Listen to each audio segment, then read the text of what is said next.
ओम नमः भगवते वासुदेवाय।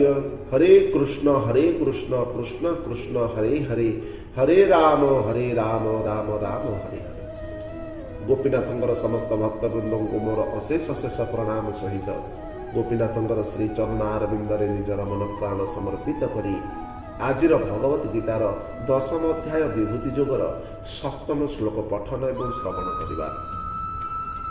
गत श्लोक ए समग्र सृष्टिर जीवजगत मानकर सृष्टिर मूल आधार भगवान श्रीकृष्ण बोली आम्भे माने समस्ते जानिथिले। कारण भगवान स्वयं श्रीकृष्ण तांकर निजर इच्छारे ही सृष्टिर प्रारंभ रे 4 कुमार को सृष्टि करथिले एवं पश्चात 7 महर्षि एवं 14 मनु को सृष्टि करथिले।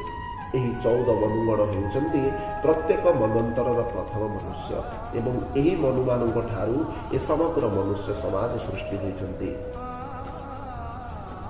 ଆମେମାନେ ଯେଉଁ ମନୁଙ୍କର ନେତୃତ୍ୱରେ ବର୍ତ୍ତମାନ ବାସ କରୁଛେ ତାହା ହେଉଛି ବୈବସ୍ୱତ ମନ୍ୱନ୍ତର, ଯାହାକି ବ୍ରହ୍ମାଙ୍କର ଗୋଟିଏ ଦିନ ବା ଗୋଟିଏ କଳ୍ପ ବା 14 ମନ୍ୱନ୍ତରର 7ମ ମନ୍ୱନ୍ତର ଏବଂ ଏହି ମନ୍ୱନ୍ତର ମଧ୍ୟ ସମସ୍ତ ମନ୍ୱନ୍ତର ପରି 74ଟି ଚତୁର୍ଯୁଗକୁ ନେଇ ସମନ୍ୱିତ ଅଟେ।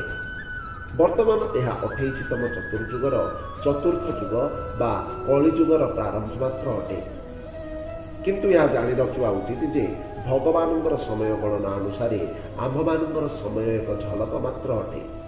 ଏହି ଝଲକ ମଧ୍ୟରେ ଆମ୍ଭେମାନେ ଭଗବାନଙ୍କୁ ପ୍ରକୃତ ରୂପରେ ବା ତତ୍ତ୍ୱ ରୂପରେ ଜାଣିବାକୁ ହେବ। କାରଣ ଏ କଳିଯୁଗର ମନୁଷ୍ୟ ଭୌତିକ ଆସକ୍ତି ଦ୍ୱାରା ଏତେ ପ୍ରଭାବିତ ଯେ ସେ ସେହି ଆସକ୍ତି ମଧ୍ୟରୁ ବାହାରି ଭଗବାନଙ୍କ ବିଷୟରେ ଚିନ୍ତା କରିବା ତା ପାଇଁ ଅତ୍ୟନ୍ତ କଷ୍ଟସାଧ୍ୟ ଅଟେ। ତେଣୁ ମନୁଷ୍ୟମାନଙ୍କୁ ଉଚିତ ଶିକ୍ଷା ଏବଂ ରାସ୍ତା ପ୍ରଦାନ କରିବା ପାଇଁ 5000 ବର୍ଷ ପୂର୍ବେ ଅର୍ଥାତ୍ ଏହି ମନ୍ୱନ୍ତରର ଏହି ଚତୁର୍ଯୁଗର ଦ୍ୱାପର ଯୁଗରେ ସ୍ୱୟଂ ଭଗବାନ ଶ୍ରୀକୃଷ୍ଣ ନିଜ ଶ୍ରୀମୁଖରେ ଏ ଅତ୍ୟନ୍ତ ମହତ୍ୱପୂର୍ଣ୍ଣ ଗୀତା ଜ୍ଞାନ ପ୍ରଦାନ କରିଯାଇଛନ୍ତି। କେବଳ ମନୁଷ୍ୟମାନଙ୍କର କଲ୍ୟାଣ ଏବଂ ଭଗବାନଙ୍କୁ ତତ୍ତ୍ୱ ରୂପରେ ଜାଣିବା ନିମନ୍ତେ ଏହି ଜ୍ଞାନ ଅତ୍ୟନ୍ତ ଆବଶ୍ୟକ ଅଟେ। ଭଗବାନଙ୍କୁ ତତ୍ତ୍ୱ ରୂପରେ ଜାଣିବା ପରେ ମନୁଷ୍ୟକୁ କ'ଣ ପ୍ରାପ୍ତ ହୁଏ ଏବଂ ଏହି ତତ୍ତ୍ୱ ଜ୍ଞାନର ଆବଶ୍ୟକତା କ'ଣ ତାହା ଆଜିର ଏହି ଶ୍ଲୋକରେ ଆମ୍ଭେମାନେ ଜାଣିବା। ଶ୍ରୀମଦ୍ ଭଗବତ ଗୀତା 10ମ ଅଧ୍ୟାୟ ବିଭୂତି ଯୋଗ ଶ୍ଲୋକ ସଂଖ୍ୟା 7।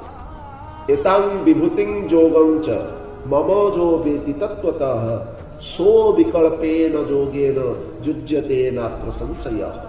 ଅନୁବାଦ: ଯିଏ ତତ୍ତ୍ୱତଃ ମୋର ଏ ଐଶ୍ୱର୍ଯ୍ୟ ଏବଂ ଶକ୍ତି କଥା ଜାଣେ ସେ ଐକାନ୍ତିକ ଭକ୍ତି ଯୋଗ ମାର୍ଗରେ ସେବାରତ ହୁଏ। ଏଥିରେ କୌଣସି ପ୍ରକାରର ସନ୍ଦେହ ନାହିଁ। ଭାବାର୍ଥ: ଭଗବାନଙ୍କ ସମ୍ବନ୍ଧୀୟ ଜ୍ଞାନ ହିଁ ଆଧ୍ୟାତ୍ମିକ ମାର୍ଗରେ ପୂର୍ଣ୍ଣତା ପ୍ରାପ୍ତିର ଉଚ୍ଚତମ ଲକ୍ଷ୍ୟ ଅଟେ। ବ୍ୟକ୍ତି ଭଗବାନଙ୍କର ବିଭିନ୍ନ ଐଶ୍ୱର୍ଯ୍ୟ ବା ବୈଭବ ସମ୍ବନ୍ଧରେ ଭଲ ଭାବରେ ନ ଜାଣିଲେ ଅର୍ଥାତ୍ ଏହା ତାର ଭଲ ଭାବରେ ହୃଦବୋଧ ନ ହେଲା ପର୍ଯ୍ୟନ୍ତ ସେ ଭକ୍ତି ଯୋଗ ମାର୍ଗରେ ଗତି କରିପାରିବ ନାହିଁ। ସାଧାରଣତଃ ଲୋକମାନେ ଜାଣନ୍ତି ଯେ ଭଗବାନ ମହାନ ଅଟନ୍ତି ବୋଲି, କିନ୍ତୁ ଭଗବାନ କେତେ ମହାନ ଏହା ସେମାନେ ବିଶଦ ଭାବରେ ଜାଣନ୍ତି ନାହିଁ। ଏଠାରେ ସେ ବିଷୟରେ ବିଶଦ ଭାବରେ ବର୍ଣ୍ଣନା କରାଯାଇଅଛି। ଯଦି ବ୍ୟକ୍ତି ତତ୍ତ୍ୱତଃ ଭଗବାନଙ୍କର ମହାନତା ସମ୍ବନ୍ଧରେ ଜାଣିପାରେ ତେବେ ଭଗବାନଙ୍କର ଶରଣାପନ୍ନ ହୋଇଯାଏ ଏବଂ ଭଗବତ ସେବାରେ ନିଯୁକ୍ତ ହୋଇଯାଏ। ଯେତେବେଳେ ବ୍ୟକ୍ତି ତତ୍ତ୍ୱତଃ ଭଗବାନଙ୍କର ବୈଭବ ସମ୍ବନ୍ଧରେ ଜାଣିପାରେ ସେତେବେଳେ ତାର ଭଗବାନଙ୍କର ଶରଣାପନ୍ନ ହେବା ବ୍ୟତୀତ ଅନ୍ୟ ପନ୍ଥା ରହେ ନାହିଁ।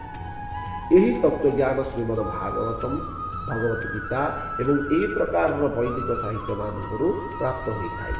ଏ ବ୍ରହ୍ମାଣ୍ଡର ଶାସନ କାର୍ଯ୍ୟ ନିମନ୍ତେ ଗ୍ରହମଣ୍ଡଳର ବିଭିନ୍ନ ସ୍ଥାନରେ ଅନେକ ଦେବତା ଅବସ୍ଥାପିତ ହୋଇଛନ୍ତି।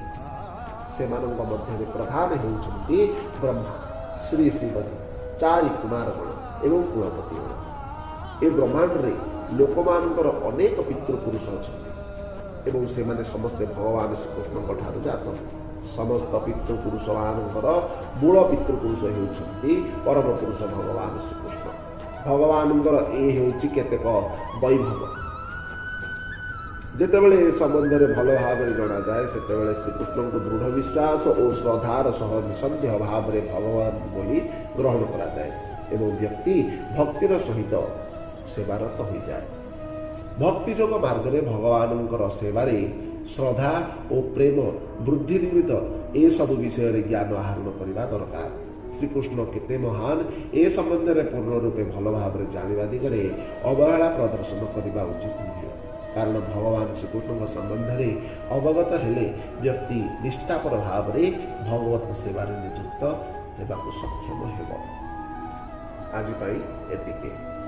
ଆଜିର ଶ୍ଲୋକରେ ଭଗବାନ ଏକ ଦ୍ୱିଧାହୀନ ବା ପ୍ରକୃତ ଭକ୍ତି ବିଷୟରେ କହୁଛନ୍ତି, ଅର୍ଥାତ୍ ଗୋଟିଏ ବ୍ୟକ୍ତି କିପରି ଭକ୍ତି ଯୋଗରେ ନିଜକୁ ଅଗ୍ରଗତି କରିପାରେ। ଏଠାରେ ଆମେମାନେ ଜାଣିଲେ ବ୍ୟକ୍ତି ଯେତେବେଳେ ଭଗବାନ ଶ୍ରୀକୃଷ୍ଣଙ୍କୁ ଏ ସମଗ୍ର ସୃଷ୍ଟିର ମୂଳ ତତ୍ତ୍ୱ ଏପରିକି ନିଜର ମୂଳ ଆଧାର ରୂପରେ ଜାଣିଯାଏ, ସେତେବେଳେ ସେ ସ୍ୱତଃ ଏ ଭୌତିକତାରୁ ଦୂରେଇଯାଏ ଏବଂ ଭଗବାନଙ୍କ ପାଖରେ 100% ନିଜକୁ ସମର୍ପିତ କରିଦିଏ ଏବଂ ଏକ ଐକାନ୍ତିକ ଭକ୍ତି ମାର୍ଗରେ ପଦାର୍ପଣ କରେ। କାରଣ ଏ ଐକାନ୍ତିକ ଭକ୍ତି ହିଁ ଗୋଟିଏ ମାତ୍ର ମାର୍ଗ ଯାହା ଭଗବାନଙ୍କୁ ମଧ୍ୟ ବନ୍ଧନରେ ପକାଇ ଦେଇପାରେ। ସେଥିପାଇଁ ଭଗବାନ ଏହି ଭଗବତ ଗୀତାରେ ଅନେକ ଥର ମାମ୍ ଏକମ୍ ଶରଣମ୍ ବ୍ରଜଃ, ଏକର ଭକ୍ତି ବିଶିଷ୍ୟତେ ଇତ୍ୟାଦି ଶବ୍ଦ ପ୍ରୟୋଗ କରିଛନ୍ତି। କିନ୍ତୁ ମନୁଷ୍ୟ ଭଗବାନଙ୍କ ସହ ଥିବା ପ୍ରକୃତ ସମ୍ପର୍କକୁ ଭୁଲି ଯାଇଛି। ଭଗବାନଙ୍କ ସହ ଥିବା ଆମର ସମ୍ପର୍କ ଉଜ୍ଜୀବିତ କରାଇବା ପାଇଁ ଶ୍ରାଦ୍ଧାଦି ପ୍ରକ୍ରିୟା ମଧ୍ୟ କରାଯାଇଅଛି। କିନ୍ତୁ ମନୁଷ୍ୟର ଚକ୍ଷୁ ଭୌତିକ ନୀତି ନିୟମ ଏବଂ ମାୟାର ପ୍ରଭାବ ଦ୍ୱାରା ଆଚ୍ଛାଦିତ ହୋଇଯାଇଛି। ସମସ୍ତେ ଶ୍ରାଦ୍ଧ ବା ପିଣ୍ଡଦାନ ପ୍ରକ୍ରିୟା କରୁଛେ, କିନ୍ତୁ ସେଥିରୁ କିଛି ତତ୍ତ୍ୱ ଶିକ୍ଷା କରୁନାହିଁ। ସେଥିରେ ଥିବା ତତ୍ତ୍ୱ କ'ଣ କେବଳ ପିତୃପୁରୁଷଙ୍କୁ ତୃପ୍ତି କରିବା? ନା, ଆମ୍ଭମାନଙ୍କର ଭଗବାନଙ୍କ ସହ ଥିବା ନିବିଡ଼ ସମ୍ପର୍କକୁ ଏହା ଦର୍ଶାଇଥାଏ। ଅର୍ଥାତ୍ ଯେତେବେଳେ ବ୍ରାହ୍ମଣ ପିତୃପୁରୁଷଙ୍କ ନାମରେ ପିଣ୍ଡ ପ୍ରଦାନ ମନ୍ତ୍ର ପଠନ କରେ, ସେତେବେଳେ ସେ ଯଜମାନଙ୍କର ପିତା, ପିତାମହ ଏବଂ ପ୍ରପିତାମହ ଏବଂ ତାଙ୍କ ପିତା ଏବଂ ତାଙ୍କ ପିତାଙ୍କର ନାମ ପଚାରି ଚାଲେ ଏବଂ ଯେତେବେଳେ ଯଜମାନ ଉତ୍ତର ନ ଦେଇପାରନ୍ତି, ସେତେବେଳେ ସେ ଭଗବାନଙ୍କର ନାମ ଉଚ୍ଚାରଣ କରିଦିଅନ୍ତି। କାରଣ ସେ ହିଁ ହେଉଛନ୍ତି ସମସ୍ତଙ୍କର ଉଦ୍ଭବସ୍ଥଳ, ସେ ହିଁ ହେଉଛନ୍ତି ତତ୍ତ୍ୱ, ସେ ହିଁ ହେଉଛନ୍ତି ମୂଳାଧାର। ଜୟ ଜଗନ୍ନାଥ, ଜୟ ଗୋପୀନାଥ, ଜୟ ଭକ୍ତବନ୍ଧୁ। ଆଜି ପାଇଁ ଏତିକି। ଆଜିର ଅନୁଚିନ୍ତା। ପ୍ରତ୍ୟେକ ସଂସ୍କୃତିର ନୀତି ନିୟମ ଭିତରେ କିଛି ନା କିଛି ତତ୍ତ୍ୱ ବା ଅଦୃଶ୍ୟ ଜ୍ଞାନ ଲୁକାୟିତ ଭାବରେ ଥାଏ। ଏହା ନିଜକୁ ଖୋଜି ବାହାର କରିବାକୁ ପଡ଼ିଥାଏ। କିନ୍ତୁ ବିଡ଼ମ୍ବନାର କଥା ଏହା ଯେ ଆମ୍ଭେ ସାଧାରଣ ନୀତି ନିୟମ ଭାବି ଏହାକୁ ଯୁଗ ଯୁଗ ଧରି ପାଳନ କରିଆସୁଛେ। ତେଣୁ ସାଧାରଣ ଭିତରେ ମଧ୍ୟ ଅସାଧାରଣ ଲୁକାୟିତ ଭାବରେ ଥାଇପାରେ। ଏହାକୁ ଯିଏ ଖୋଜି ନିଏ ସିଏ ପ୍ରକୃତରେ ତତ୍ତ୍ୱଜ୍ଞାନୀ ଅଟେ। ଜୟ ଜଗନ୍ନାଥ, ଜୟ ଭକ୍ତବନ୍ଧୁ, ଜୟ ଗୋପୀନାଥ। ଭୀମସ୍ୟାପି ରଣେ ଭଙ୍ଗୋ ମୁନିର କିମପି ଭ୍ରମମ୍ ୟଦି ଶୁଦ୍ଧମ ଶୁଦ୍ଧ ବା ମମ ଦୋଷମ ବିଦ୍ୟତେ।